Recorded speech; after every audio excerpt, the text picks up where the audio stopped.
As the music of St. Kitts and Nevis continues to evolve, one fact remains constant, and that is the awesome power inherent in the music. To be a voice, to spark change that would galvanize an entire community to promote and preserve this great musical tradition. It was William Shakespeare who said, "If music be the food of love, play on." The love for me mama can't done. Well, this is coming from you, we get some mix it. Love for me mama can't done. Mama yeah, mama yeah, mama yeah. Love how you kept it. Though my dad was gone, you cooked my fried fish. I was telling a friend of mine that I had this vision that there was this headline in the news that said Masood Siddiqui, the biggest export since sugar.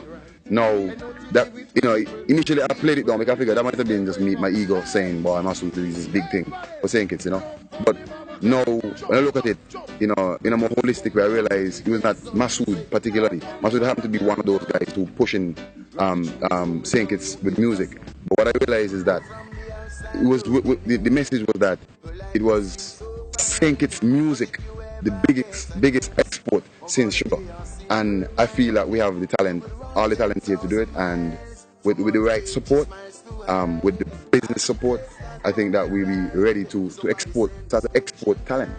We have it. And not just music. We have dancers, we have writers, we got poets. We have a really good movement of poets right now. We have expressions and we have arts arise. We have all these things, but there's been some small corners. What we need to do is to bring everything under one umbrella as the performing arts in St. Kitts and see what we could do to really push it. And so maybe I'm fantasizing, maybe I'm dreaming, but for now I'm really holding on to the dream and doing my little bit to bring St. Kitts music to the world. And if you look at St. Kitts, right, we shape like a guitar, and Nevis shaped like a tambourine. So as simple as we got plenty music in St. Kitts. But we need some professional help. Okay? Like me now, I have a school. Yeah, I just train some kids drumming half the time. I got 5 students. Because I plan to pass it on. Check it out, I plan to pass on me skill to the kids, to the youth them coming up. So any youth out there who interested, check Uncle Big, and I'll just work with you, alright?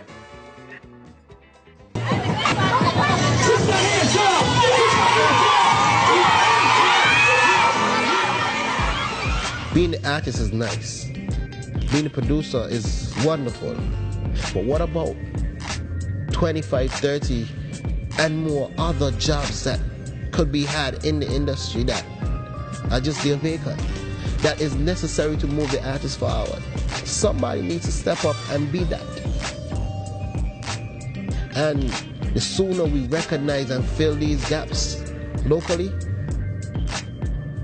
then we will see a lot more successful artists coming out of St. Kitts. I guarantee that.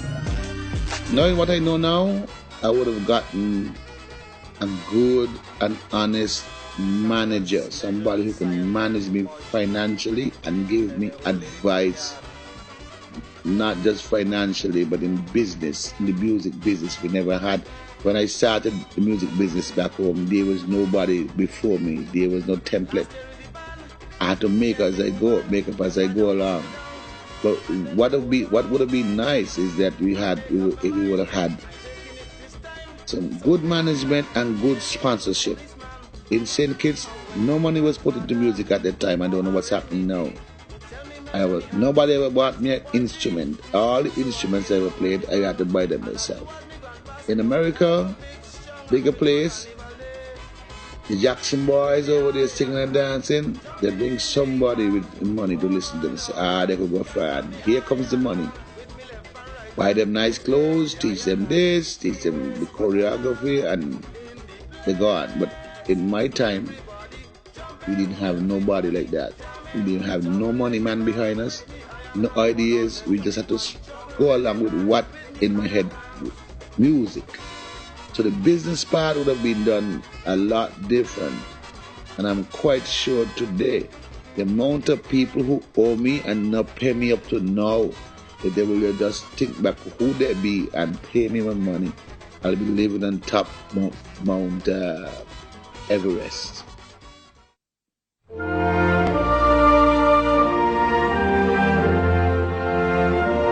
There's no vision without a kitchen, and no kitchen without a vision. And some of my relatives, my four parents, came from Nevis. There were times when you would go across to Nevis and you do not necessarily have to have a place that, a home that you go to. But the sun would not set on you not having a place to stay, and vice versa. That was the gist of the national anthem for me. All I was saying is, well, look, think it's a Nevis. This is what we have. You know, we are spiritual people. You know, there's blood between us. Let's keep the best of what we have. You know what I mean? And move forward. Forging forward is a common destiny. Some wordcraft, you know what I mean, and I try to present it in a classical way. You know, so it would have what one would call longevity and appeal to everybody. You know, have some sort of I would say foundation in history, even though it's recent. You know, it would have some sort of historic value to it. You know, but the whole idea was, let's sink it and Nevis exploit the best among them, the best between them, and moving forward.